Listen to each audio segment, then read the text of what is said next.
தீபாவளிக்கெல்லாம் வெடி ஓடும் போது ஒவ்வொருத்தையும் மிரல் வாங்கிறான். ஆனால் மிரண்டுருக்கேன். இப்படி போய் வைக்க போவேன், பக்கத்து வீட்டில் வெடிக்கும் டம்முன்னு. நம்ம வெடிதான் வெடிச்சிருச்சுன்னு 1/2 கிலோமீட்டர் ஓடியாரு. இவன் தீபாவளிக்கு பார்த்த கூத்து சொல்ல முடியாது. தீபாவளி அன்னைக்கு முத நாளே பக்காடி லெமனு பீரு எல்லாம் கலந்து அடிச்சிருக்கேன். முண்டைக்கு சரியான போதை. இவன் மையம் போட்டுக்கான் இருக்கேன். 3வது படிக்கிறேன். அவன் சொல்லியிருக்கேன், அப்பா பக்கத்து வீட்டில் எல்லாரும் வெடி ஓடுறாங்கப்பா, நம்மளும் போடுவான். இவன் ஓடு நெஞ்சுக்கு அப்படி தூக்கி கட்டிக்கிட்டு வெளியே வந்திருக்கேன். காலையில 5:30 தீபாவளி அன்னைக்கு 5:30 முண்டை தூக்கி கட்டின முண்டை சட்டி ஓடல. போய் அணிகுண்டு அப்படி வைக்கும் போது மையம் பின்னாடி பாக்கெட்டை வச்சு நின்றுருக்கேன்.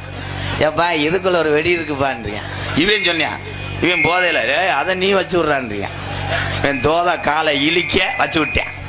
வச்சு விட்டுனே ஓடி போய் அன்னைக்கு ஊர்நிலை வளர்த்து வந்தேன்.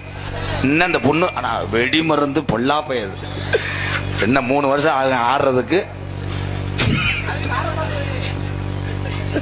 அவன் சாரப்பா வெடின்ட்டான்.